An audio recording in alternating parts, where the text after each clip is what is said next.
Hello, everyone. I'm Kieran. I'm the director of the Open Table Network charity, which we call OTN for short.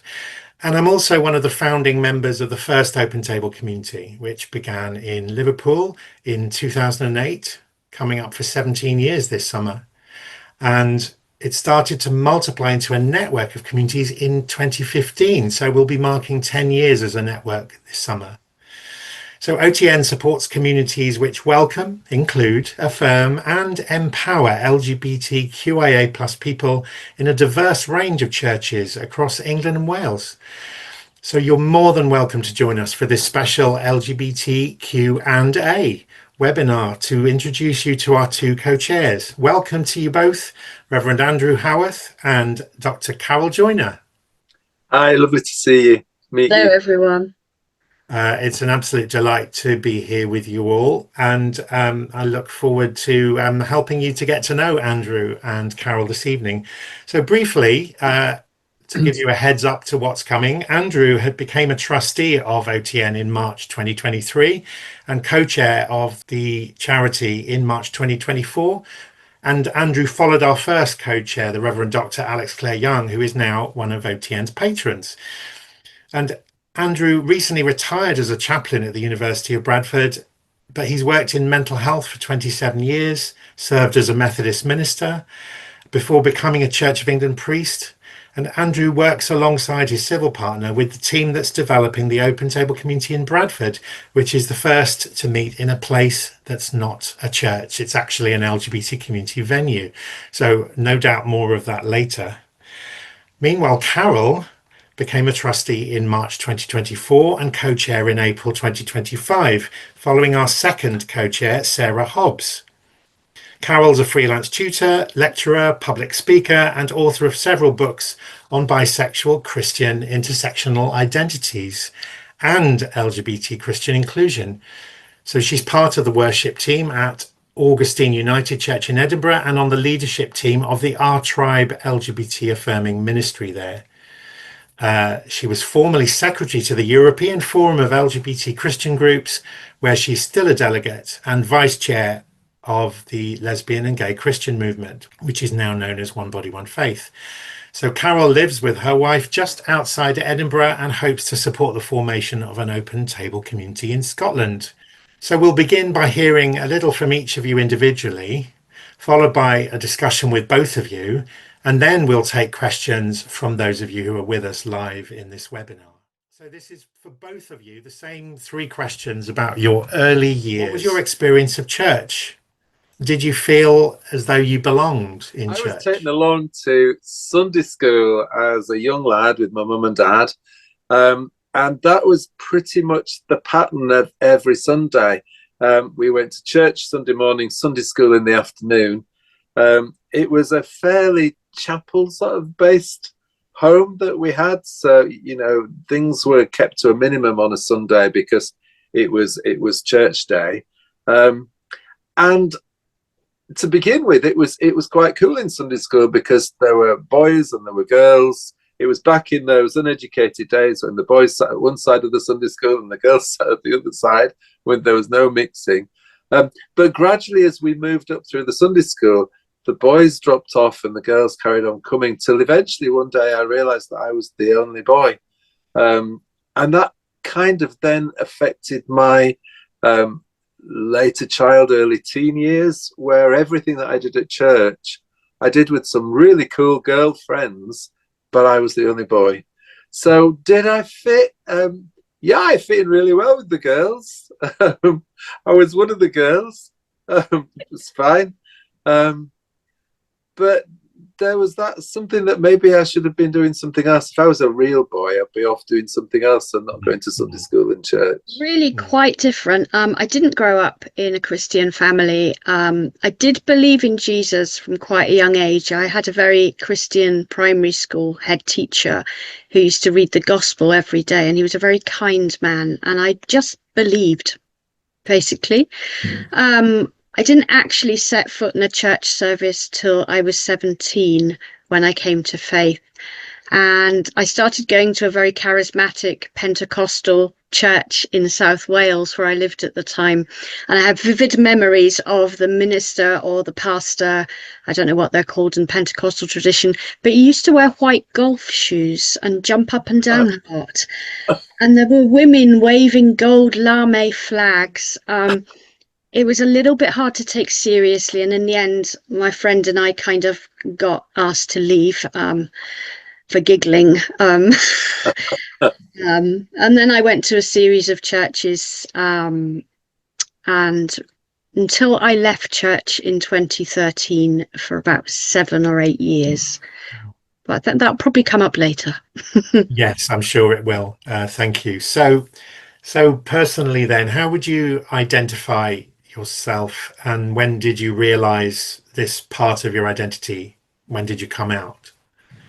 It's a really interesting developmental thing when I stop to think about it, because I think through the church, through the school Christian society that we had, I began to understand something about having a personal relationship with Jesus, a personal relationship with God, and making that decision. And then, like a young person, thinking that my mum and dad couldn't possibly be proper Christians because I don't think they'd done what I'd done. They hadn't had this big moment where, you know, I'd made this decision.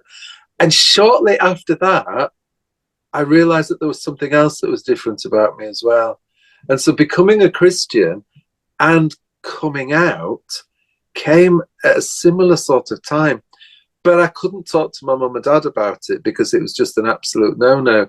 So I wrote off to an organisation called the Campaign for Homosexual Equality. I found it on a newspaper somewhere. And I wrote off to them in London. We lived in a little village outside of Bradford. And I asked them all the questions that I needed to ask as a young person about how I'd know whether I was gay, what did gay mean, how could I possibly know whether I was gay, was I the only person who thought like this? And not thinking for a minute that they would reply to me. And so then this big brown envelope with a London postmark came, and Dad intercepted all the post and said, "Who's writing to you from London?" And I went, "Oh, nobody, you know, it's nothing, it's fine." And he stood over me while we opened it. When he saw the headings on the leaflets, he took them off me and said, "We will destroy this disgusting filth and speak of it no more." And he made me go out into the garden and burn it without ever reading it. Oh my goodness. So from that moment on, and I was about 16 and a half, 17 at this stage, I knew that I was disgusting and filthy and that my dad hated everything I stood for. I withdrew into myself completely and heard my dad boasting about a fictitious son that he had to his mates and his work colleagues and his friends. I heard him have conversations about how Andrew was doing this and Andrew was doing that and Andrew was doing the other. And I was just sat in my room trying to work out who I actually was on this planet. And the two Andrews were completely separate people. And it took a long time before I could then actually be honest. To try and win my dad's love back, I had a really good friend that I'd met through amateur dramatics in an Amdram society. And we were really good friends. And she and I became really good friends and got engaged and got married, and it was the proudest day of my dad's life. Obviously it was a phase that I was just going through. He could relax and reset and everything would be all right. And I went on to father 2 children, 2 great big strapping rugby playing boys. I have no idea how that happened at all. And then realized at the age of 39, 40 that actually I'd been living a lie for a very long time. So there was a second coming out. Yeah. I'm bisexual. I think I've always been that way, though I didn't really have the words for it till later on. I used to have childhood crushes on female and male pop stars, Kim Wilde, John Taylor from Duran Duran. You know, I couldn't quite decide. I liked them both. And I'd have crushes on female teachers at school, but then I'd also have boyfriends. All my close friends knew that I was kind of swung both ways, so to speak. I also wrote a letter. I wrote to the Gideons when I was 17, when I was very, very depressed. I had a falling out with a friend who told everyone in my sixth form college in South Wales that I was a lesbian, and this was 1988. Section 28 year, and actually nobody talked to me. And that was all quite devastating. And I wrote to the Gideons and said, help. Tell us who the Gideons are. The Gideons are that organisation that give out free Bibles in schools. And because my family are not churched, we didn't have a Bible at home. So I read the homosexual verses, and I wrote to the Gideons and said, I love Jesus, but apparently I'm going to hell.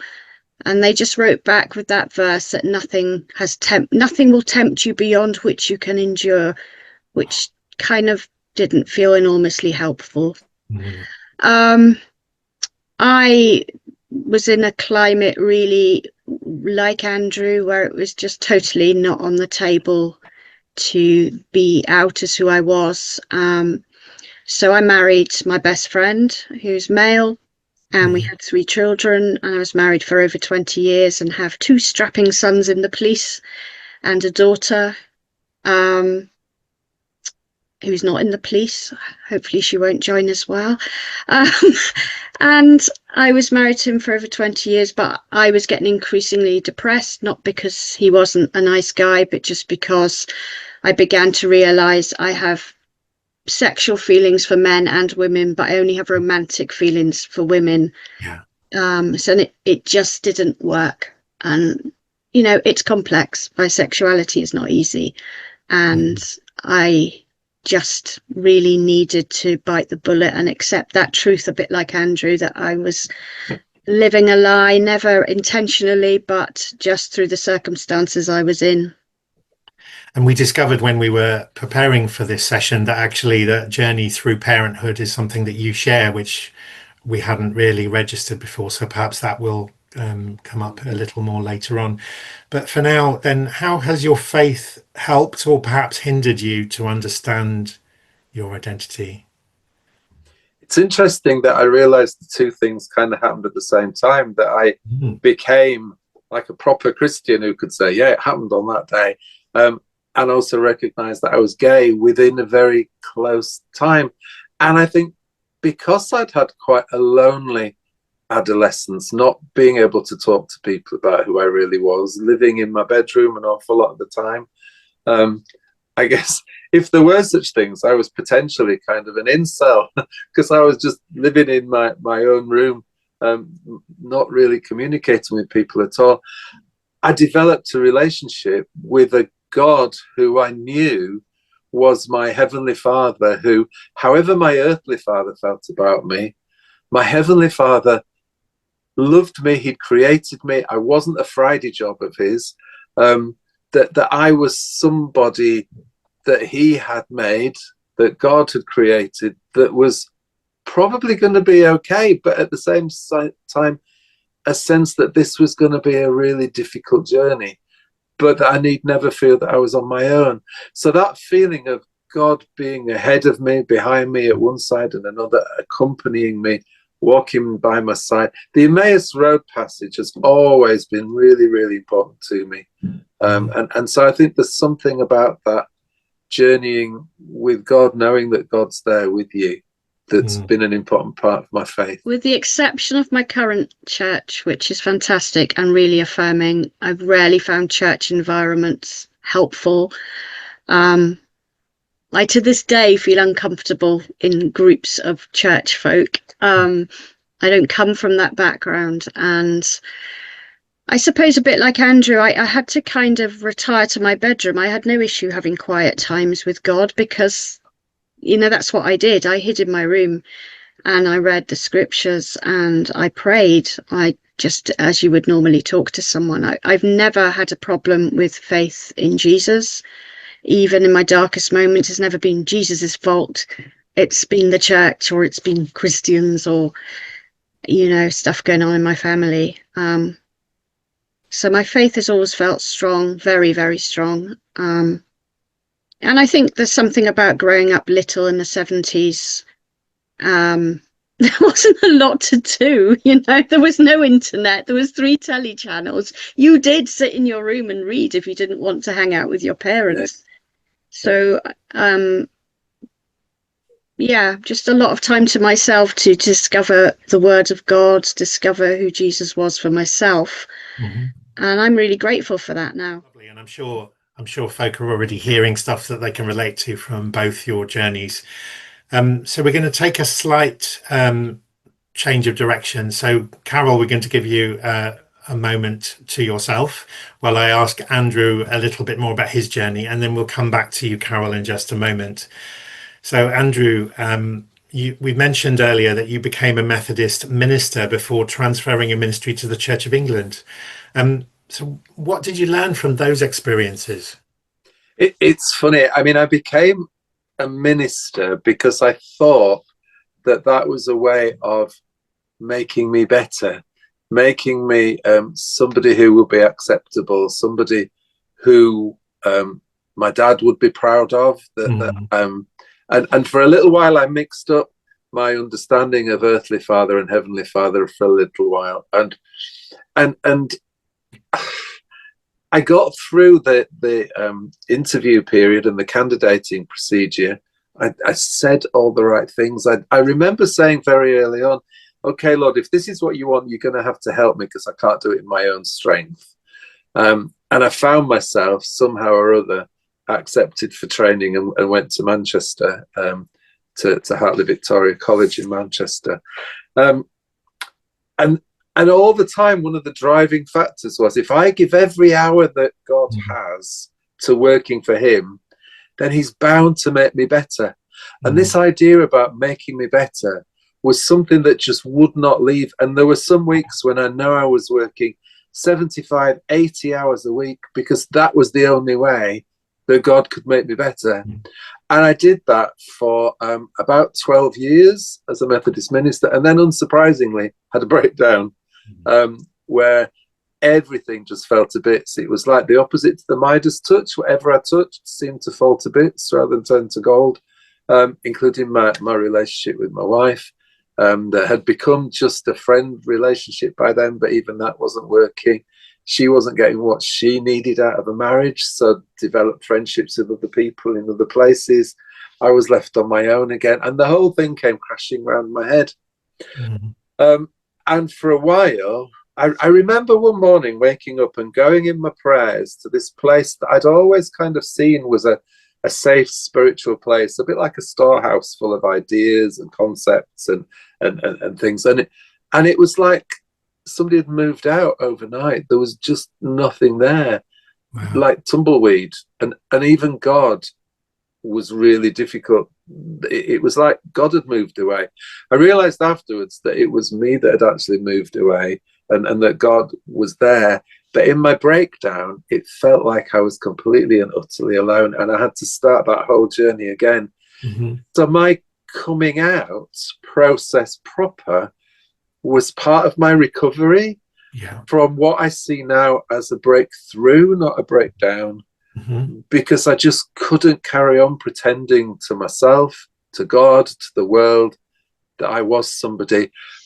Susan Howitch wrote a series of books, and one of them is called The Glittering Image. And in that, she talks about this priest who's like the golden balls. Everybody thinks this priest is wonderful, but he's actually the evil side. The dark stranger is actually the true person, but he projects this glittering image to the world. And that was exactly what I was doing. My glitter went rusty and fell off, and I was left with this dark side that I had to get to know again. And so for a little while, I had almost this split personality. So my friends and family knew me as Andrew, and I invented this person, Drew, who was kind of the gay me that occasionally I would let out. But then I had to kind of pull him back in and control him again, because that was filthy and disgusting and people wouldn't appreciate that. I had to be this Andrew kind of veneer. So being a Methodist minister with all that going on was just hopeless. I'd got into mental health chaplaincy at that stage. I'd moved away from being a congregational circuit-based minister and was working for the health authority, the mental health trust, as the coordinating chaplain. And at that point, when my breakthrough happened, everything sort of stopped. and I had to start rebuilding. And actually the rebuilding was something about my honesty and my integrity and who I really was. And for a while I didn't go to church, and then realized there was a God-shaped thing that was missing in my life. And the prodigal son thing kind of came very real then. And I found myself going back to church. We were at a friend's baptism, and one of the hymns that they had, this was when I wasn't going to church, was I, the Lord of Sea and Sky, with the chorus, Here I am, Lord, is it me? And as I was singing that, literally my knees just turned to jelly, and I sank down, burst into floods of tears. My partner said, what on earth's the matter? And I can't sing this. I just cannot sing this. And realized at that point that I think God was saying to me, okay, Andrew, you've had this time, you've spent this time sorting yourself out, you're putting yourself back together again. It's time to put your gear in action again and do what you're supposed to be. But I couldn't go back to the Methodist church. There were things about the way they'd handled my breakdown that were not helpful. I think the Methodist church has moved on a long way, but they didn't have a process for helping me to do that. They took me through a disciplinary process, even though I hadn't done anything wrong. Nobody spoke to me because I was wanting to leave instead of being part of the family. So I was kind of cast out from the other circuit staff. So for a long time, didn't go to church, and then thought, I'll try the local parish church. I knew the local vicar. We'd been colleagues. I had a chat with him. I think he recognized something in me. I certainly recognized that in him. So he made it easy for me and my partner to go back to church. And one thing led to another, and he kept asking, would you like to do this? Would you like to do that? I got on all the rotas. And eventually, offering for ordination just seemed like the obvious thing to do next. So I've been made a member of the Methodist Church and ordained, and then confirmed as an Anglican and ordained. But if I'm honest, they're two very different people. Looking back, I don't really recognize the Andrew that was the Methodist minister. I don't think I did anything terrible while I was there, but I'm not sure that my integrity was intact like it should have been. So, Andrew, you mentioned your mental health chaplaincy, but you've also more recently been a university chaplain. So, how have those experiences in mental health chaplaincy and university chaplaincy kind of informed your understanding of the needs of LGBTQIA plus people, particularly younger people? I think that when you start working within mental health, it's a bit like going to the end of the pier where the Hall of Mirrors is, and you see bits of yourself reflected in all these wonderful, lovely people. It wasn't the fearful, frightened place that I thought it would be going into a mental health unit. I felt worryingly at home within the mental health unit, and talking to people who I realized were vulnerable, were broken, were hurting, were experiencing some of those things that I'd identified with, and that some of that reason was about them wearing the wrong clothes, wearing the wrong shoes, having to walk around in things that weren't comfortable, and desperately trying to try on a suit of clothes that actually fit so that they knew who they really were. And so there was a lot of talk about forgiveness, about affirmation, about restoring, transforming. All that kind of stuff was part of the chaplaincy within mental health. And when I moved into university chaplaincy, it was very similar, because I think part of the formulation that students do at university is to try on those different outfits. It's like going into a secondhand clothes shop, a charity shop, and trying on different coats and seeing how you feel. Some of them, you put them on, you look in the mirror and you think, oh my goodness, no. You put something else on and it suddenly starts to feel really comfortable, and it might be not something that you've worn before, but you think, actually, this feels okay. I think learning who we are is a little bit like that.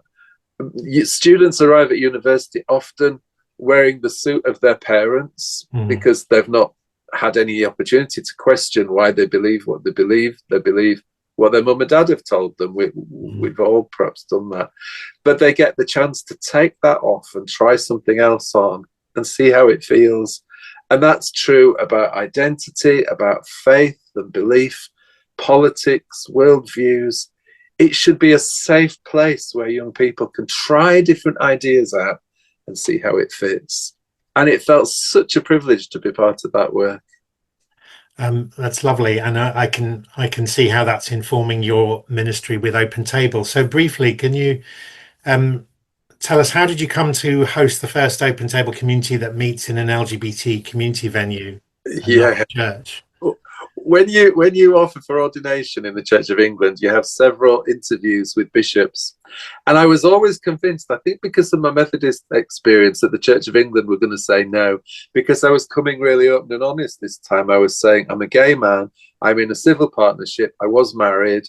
The whole divorce thing wasn't the problem, because, of course, civil partnership isn't marriage in the Church of England. So they were, if I'd got married, they'd have been really unhappy about accepting me as a candidate. But because I was only civil partner, that was okay, bizarrely. But one of the things was that the Bishop of Bradford, I was expecting him to say no. I was expecting rejection all the way. He gave me a big hug, thanked me, and said, we're going to need brave people to put their heads above the parapet, because the Church of England needs to come to terms with what we're saying about human sexuality. And the day will come when I need you to hold my hand and stand above the parapet. And at the time, I went, yeah, okay, yeah, I can do that. And then, of course, during my curacy, nothing was said. The first couple of years in parish, nothing was said. And then I got this phone call from the bishop saying, right, I want you to help me plant a church in Bradford that's there for LGBT people. And it was like, I don't want a ghetto. That's not the right thing. That's not what we want. And so the bishop had been to Liverpool, had been to Open Table in Liverpool, and knew about Open Table. And he said, okay, let's have a look at Open Table then. And the theology and church style in the middle of Bradford, where the university's placed, where we were wanting to build this community, is very evangelical conservative. There were a lot of challenges from clergy colleagues about setting up Open Table. There wasn't, it breaks my heart to say this, but there wasn't a safe church where we could set up Open Table. But there was the Equity Centre, which is a charity run, an LGBT charity run by this amazing group of people who just create this safe social space. And when they heard what we were trying to do, I thought I was going along to persuade them to let me use the space. And they said, no, come and do it here. This is what we're looking for. This is what we want.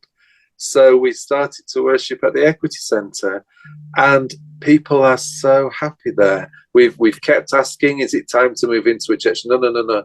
They actually really like the fact that we are bringing faith into a secular space. So we're kind of claiming that space for God in a sense. And that the people who run the group said that they feel that we're blessing the work that they're doing by being there as well. So it's a lovely two-way thing, really. And it's working well. Really it is a beautiful place to be. So if you're in Yorkshire and can get to Bradford, I'd encourage you to go. So Andrew, I'm going to give you a little rest again. So we're going to take a dive back into your story, but you mentioned that you identify as bisexual, and you talked a little bit about some of the challenges of that, but it's also become a source of great passion for you in terms of activism. Tell us a little bit about that. Yeah, it's my sort of USP, my unique selling point. I first started by activism, I suppose, around about the time I started doing a doctorate in the south of England. I wanted to do a doctorate on bisexual Christian identities, and started doing what is known as a literature review, where you look for existing academic work on the subject, and really I could find very little, which when you're doing research is a plus point and a negative. The plus point being you can make a name for yourself. So I did my PhD, I did field work in the US and the UK. I interviewed bisexual Christians and people who pastor bisexual Christians as well, and discovered some horrendous stories, just a real ignorance on the part of clergy, and terrible things happening to bi Christians. And it was pretty contentious, and my work got snapped up by a leading academic publisher in the UK and US and got published.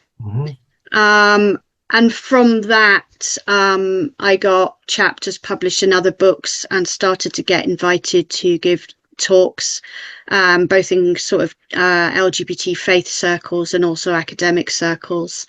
The first workshop I led was at the European Forum of LGBT Christian Groups in Gothenburg, 2016.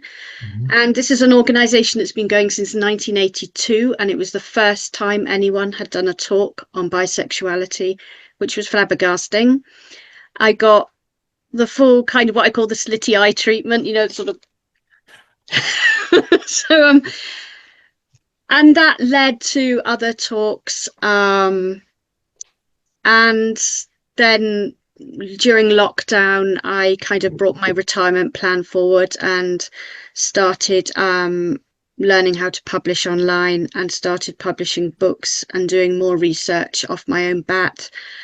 Currently working on a book with a researcher called Jose from University of Göttingen, and we're doing a book of bisexual stories. So we've got bi Christians from around Europe. Some of it's pretty harrowing, especially the stuff from Russia and Eastern Europe. And we're hoping to find a publisher and get that out sometime next year. But yes, I do writing, but probably my main thing is public speaking. I've kind of led worship and preached for many years, but I discovered the joys of stand-up last year. It's kind of, I do like going to see stand-up shows, and I kind of wanted to try my hand at it. So I did Edinburgh Fringe last year, and I really, really enjoyed the experience. My act is called Binocchio, the bisexual liar, because everyone thinks bisexual people are lying, and it's, you know, bi now, gay later, and all that. So yeah, that's kind of the new direction my activism has gone in. And it was partly through that activism that you and I met, and we'll come back to how you got to know Open Table in a little moment. But you mentioned previously you were married to a man and now to a woman. So how has people's understanding of your sexuality changed, particularly within your own family? Yeah, so as I said, married for over 20 years. I've got 3 children. The youngest is 19. Yeah, I married a man, a close friend in the 90s, and we were at a Vineyard church. There was, being fundamentalists at the time, there was no sex before marriage. And I was anxious about getting married, but the pastors at the time said, "Don't worry, God's got this in hand. You're going to be just fine, and you're going to have many children," which I can now recognize is possibly a bit of a spiritual abuse and kind of almost blackmail. Lots of it was really good, but as I said earlier, I felt kind of suffocated because I think I knew I was queer, and it isn't just about the relationship, it's about your identity and how you feel about yourself. And I think it kind of came to a crunch point. I was at some work colleagues' big gay wedding in Hampshire, and I cried the entire evening because I was jealous. I was jealous of their big gay wedding. My mental health was, you know, through the floor. And I remember my GP, who was a Quaker lady near retirement, you know, a real wise old bird, said to me, "When are you going to do the sensible thing for you and your kids and get divorced?" Wow. Now, you don't expect your GP to say that. And that was like, yeah, I can't mother my children. I can't be there for anyone if I'm in bed depressed or worse.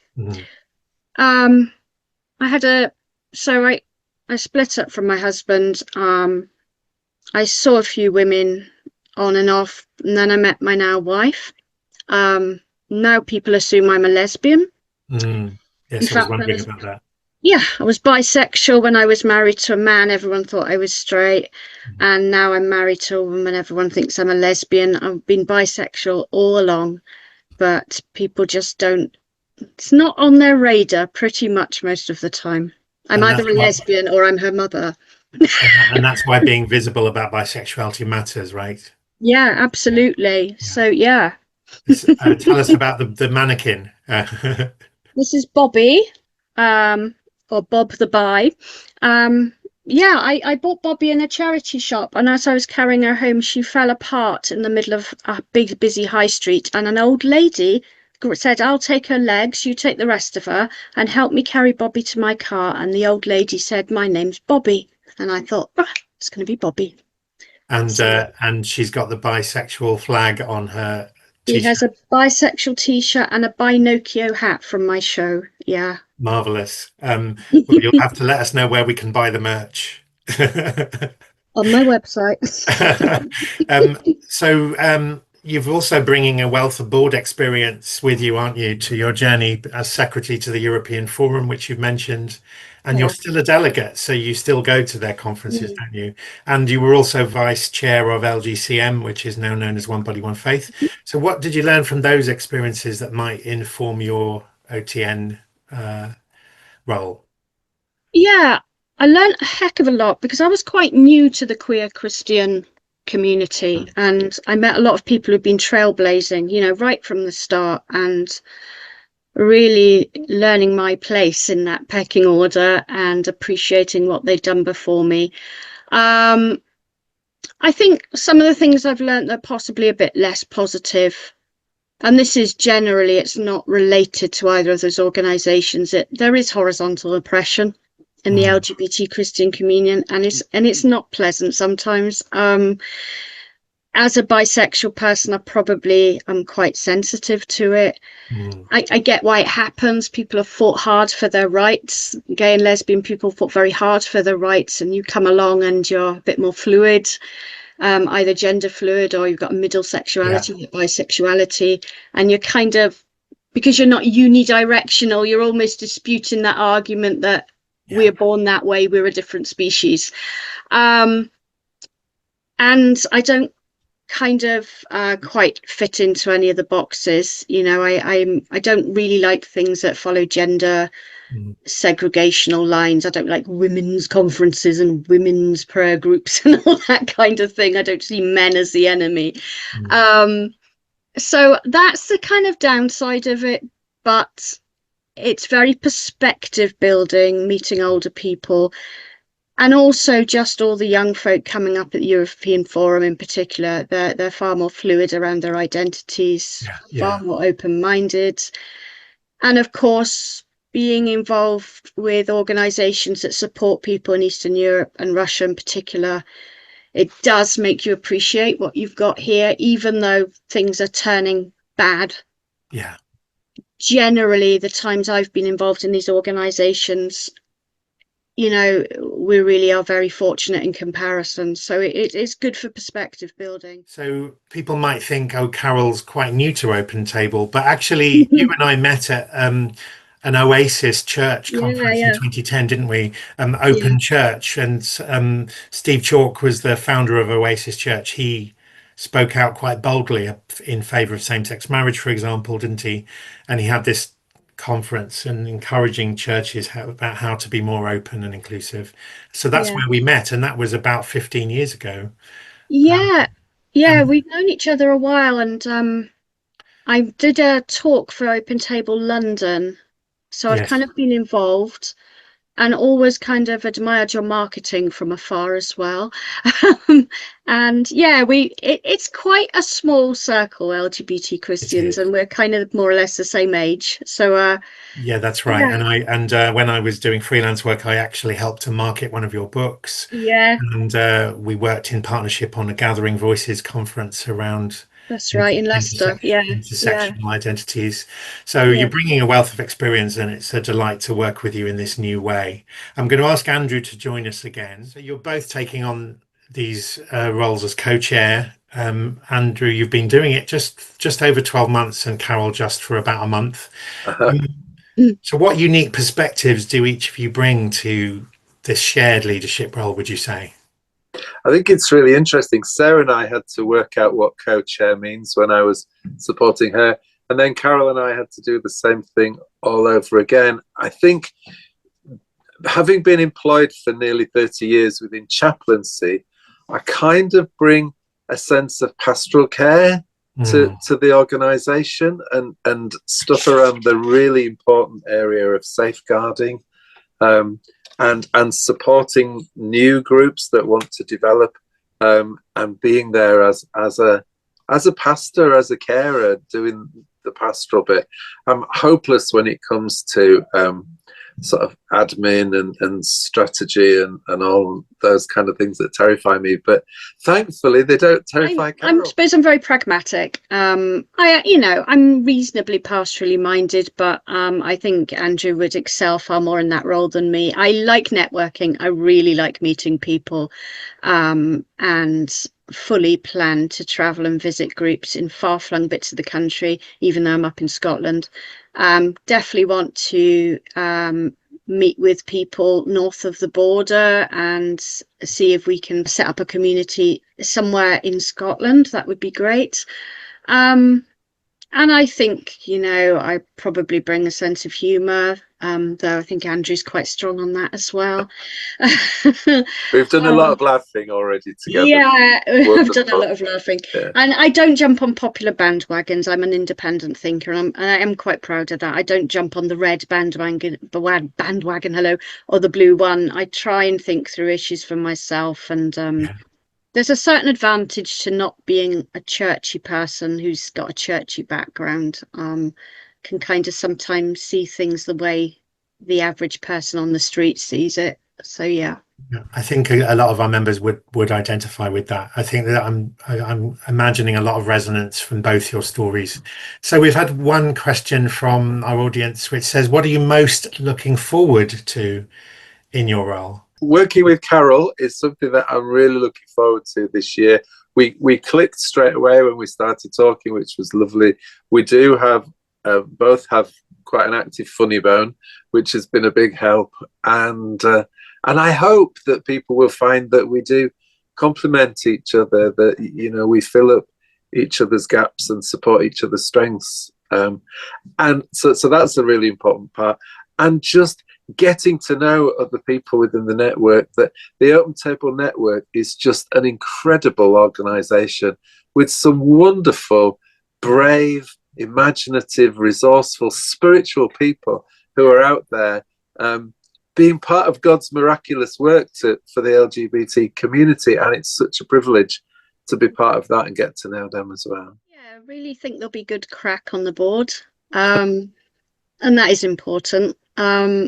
Also, I suppose I've been involved at kind of European and national level with organisations, and it's good to get back into something that's got a national profile. I just really like meeting people and networking, and this is going to give me an opportunity to do that, and also to learn from people, because I do feel I'm a bit of a newcomer in terms of came out officially publicly in my 40s, and I've really only been accessing these spaces since about 2012, 2013. So there's lots for me to learn from people that have been active and doing campaign work in the LGBT faith community, considerably longer than me. And what would you say are the biggest challenges facing Open Table communities and the network at the moment? The church is a massive issue, and I one of the things that I love is the Naked Pastor cartoons, and I cannot get that one out of my head about the rainbow sheep that's waiting for the rest, and they just keep saying, give us time, give us time, give us time, and in the end there's just a skeleton of a rainbow sheep left. How much longer they're going to faff about before they recognize that the LGBT people are just like everybody else? If the Church of England accepted equal marriage tomorrow, the only thing that would happen is that people would get married. That's all. The sky's not going to fall in. The world's not going to come to an end. I'm so tired of hearing we need to do more theology. We need to do more theology. Yes. No, you don't. You just need to love everybody, like Jesus said. Simple as that. The main problem is people worshipping the Bible rather than Jesus, who is the Word. Yeah. The Bible is a document produced by people to reflect their journey with God. It is Mainly by men. Yeah, people should follow Jesus and his example of love and reaching out to all people. There's always the funding issue. If you're an LGBT organization that's Christian, the Christians don't want to give you money. The LGBT organizations don't want to give you money. So that's an issue.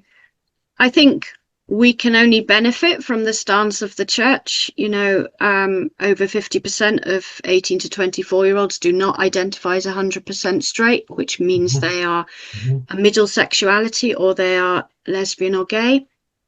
And so long as the church keeps pretending that they can attract young people in without addressing sexuality, they're going to come flooding to our organization instead. So it's you know, it has its plus points. So we've got a couple of questions from participants here tonight.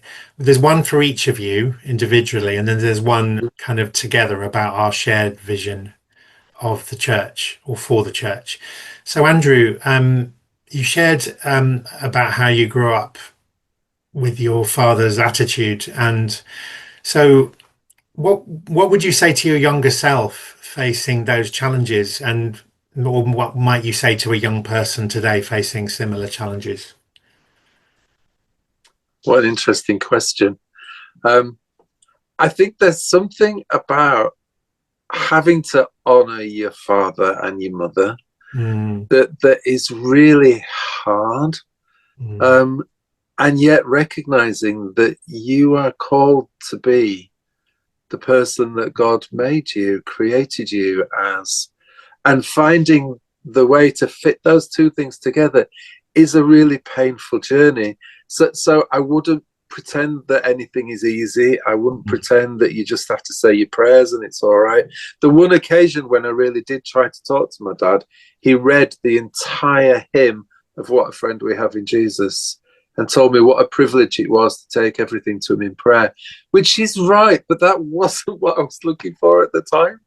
So I think part of it would be hang on in there, be true to what you know and what you experience, and try and love your family better if you can, because the other alternative is to just move away, and that's so sad when that happens. I understand completely why it does happen, but if there's a way that we can work things out, that's got to be the better way. Thank you so much. You've been shared quite candidly in a way that's quite raw and honest, but courageous, and I'm sure a lot of folk will resonate, of any age, not just younger people. And Carol, you mentioned about how being bisexual is complex, I think is the phrase you used. So how can people who aren't bisexual better understand or better support bi people, and bi Christians in particular? And maybe if there's a book you can recommend. There's several books. I'll be honest with you. I think that in terms of bisexual Christian books, I am pretty much the only person that has written about exclusively Christianity and bisexuality that is published at the moment. I've got some people who are up and coming, and you know, can send those links out to you. I would say reading any Richard Rohr book, R-O-H-R, will be profoundly helpful, but particularly Falling Upward. That book changed my life. Falling Upward. It was like, you cannot keep carrying on with an old life because you're dying inside doing that. And that book, I was sitting in the garden in my old marital home, and it just, you know, I think you've got to be very honest about where you're at. There aren't bisexual Christian standalone organizations. Because of a lot of the stigma attached to bisexuality, very few bi Christians raise their head above the parapet. And I'm frequently the only person that talks about it. So if you are bi and Christian, please don't hide it. you know, insofar as you're safe to do so, share it, because there will be other people in the room. You know, 54% of the LGBT community are bisexual. That's over half.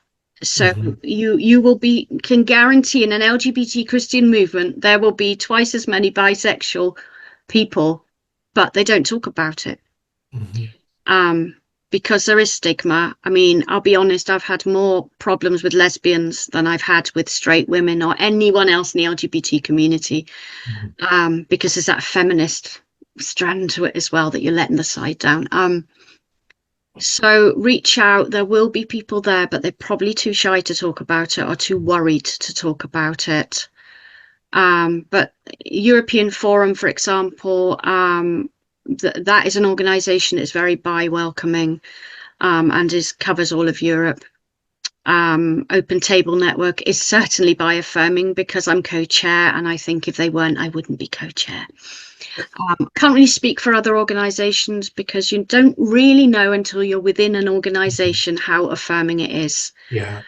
But this is definitely an affirming place. So join an Open Table community.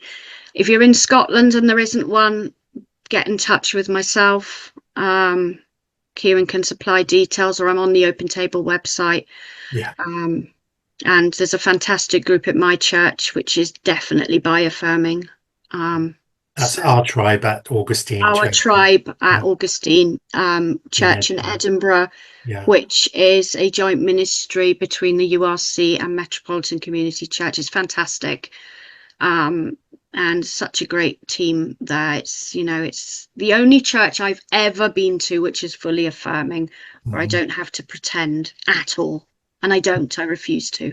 Well, that's a good link into, there's a question that we'd prepared, but also it's been echoed by someone in the audience who says, what do you think a truly inclusive church looks like? Something about recognizing that every single person that comes through that door brings with them a gift and a perspective that helps the rest of the church, actually, and is a gift to them. And the minute that we start singling people out as being strange or different, we're missing out on that gift that they're wanting to bring and offer. So for me, the most important thing about inclusion, it's not just the gay thing or just the age thing or just the race thing. It's about welcoming every single person and recognizing that they are bringing a gift, and they are a gift from God. I think it's absolutely that, and it isn't just LGBT, it's disability of all kinds. You know, we have a permanent ramp up to the dais in our church, so that, you know, a heavy duty one, not a flimsy one, so anyone can go up the front. It's autism friendly, neurodivergence friendly. You don't have to sit on a chair. If you want to walk around at the back. If you want to sit at a table, that's fine. And it's also proactively involving people that maybe don't get a chance in other settings. So let the person who doesn't stand a chance of being up the front in another organization be up the front in your organization. What sort of relationships would Open Table like to have with church denominations, with local congregations, and what might help to build those relationships? So just for context, for the folk who might not know, that we already have Open Table communities hosted in 5 different denominations across England and Wales. Open Table Network is blessed to have a wonderful set of patrons who are significant people in their own denominations, and they have said they want to be friends of ours and actually help with the work that we're doing. So that friendship works both ways. They're a listening ear for us to have a bit of an old whinge at, but also they're challenging us as well about who and what we are and what we can do to actually help to build those not walls, bridges. That's what we need. Tables, open tables that we can meet around. And it's wonderful the way in which we can build that relationship with the patrons. And then I suppose Open Table usually does meet in a church of some description, and they are building wonderful relationships. Each of those communities is building a great relationship with their host church, and that's just fantastic. Yeah, it was definitely modeling a different way of being church and community, isn't it? Ooh, I don't know if it's an overall strategy. I guess it's dependent on each open table community and how they relate to their church. Certainly one that's mutually giving. What about the charity? So that if we think about the charity as a national organization relating to the national denominations, perhaps that's something we need to give some more thought to. I don't know. Yeah, it's I'm a bit new to this. yeah, that's okay. I mean, you're definitely in the right place to help us consider what it looks like in Scotland. Mm. That's something that I think we're beginning to think more about as a trustee board, along with me and the many leaders and volunteers we have across the country. Mm. So that was the last of our questions from our audience. And just as we draw to a close, what gives you hope? The very fact that Open Table is living and growing and breathing, we're hearing about new groups that are wanting to come and be part of the network on a regular basis. That you know, when a group stops meeting, there's a very real reason for that to stop happening. And so, you know, sadly, some have come to an end, but at the same time, others have flourished and come to life.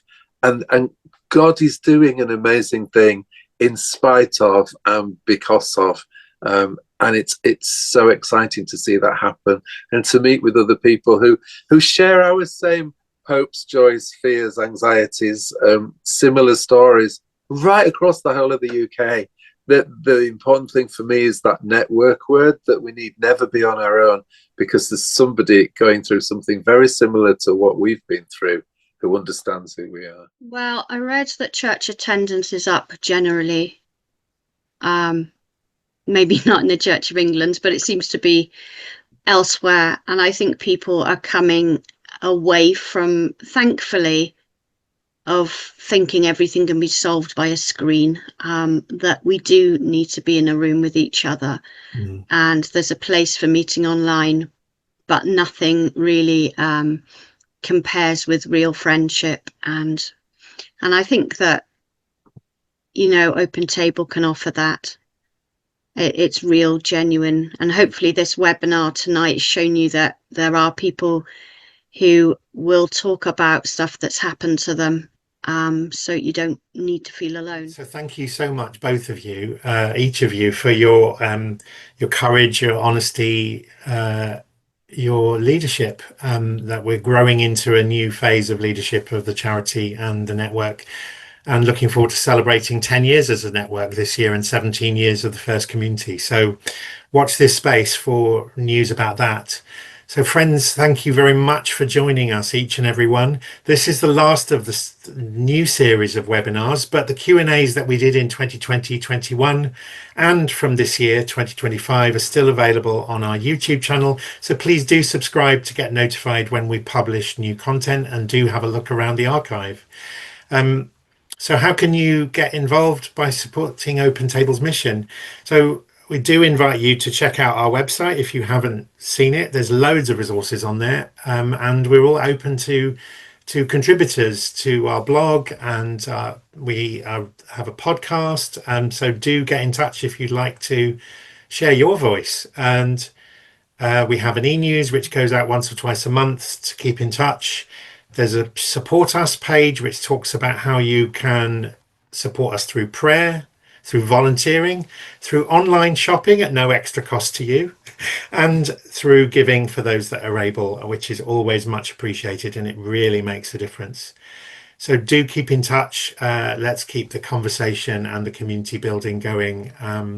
So go well, everyone, and God bless. Good night. Take care. Bye-bye. Bye-bye.